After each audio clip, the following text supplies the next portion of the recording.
Cette journée mondiale de la liberté de la presse, le Conseil supérieur de la communication saisit cette opportunité, l'opportunité de la SNC donc pour échanger avec le public sur la question.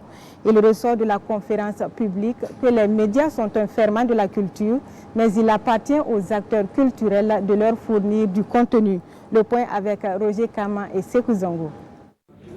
La régulation des médias, facteur de promotion de diversité culturelle, une thématique bien actuelle et développée à cette conférence publique. Ici, l'interdépendance entre la régulation des médias et la valorisation de la culture nationale est clairement démontrée. L'institution en charge de la régulation des médias au Burkina Faso et son arsenal juridique sont donc en phase avec la politique nationale de la culture.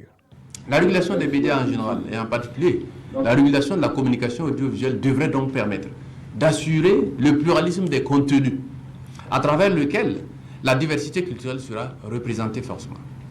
D'imposer également aux chaînes étrangères et aux distributeurs de services audiovisuels le respect de nos valeurs et de nos mœurs dans leurs programmes, en leur imposant un certain nombre d'obligations découlant des textes législatifs, réglementaires et conventionnels.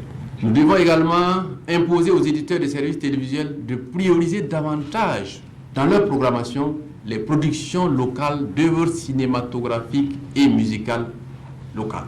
De préserver également et de protéger les identités et les convictions culturelles, notamment à travers la régulation des contenus publicitaires qui, le plus souvent, peuvent leur porter atteinte.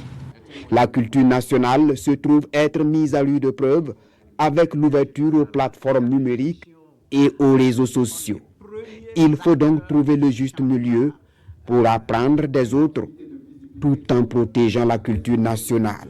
Nous avons parlé des médias, des journalistes. Vous devez imaginer des émissions qui vont aller dans le sens de la promotion de la culture nationale. C'est pour dire que chacun pris individuellement peut le faire, collectivement on doit le faire.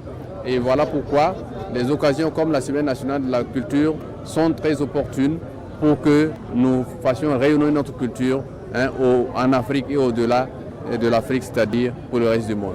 C'est en cela que le Burkina Faso pourra affirmer sa souveraineté culturelle, gage d'un développement durable et d'un rayonnement international.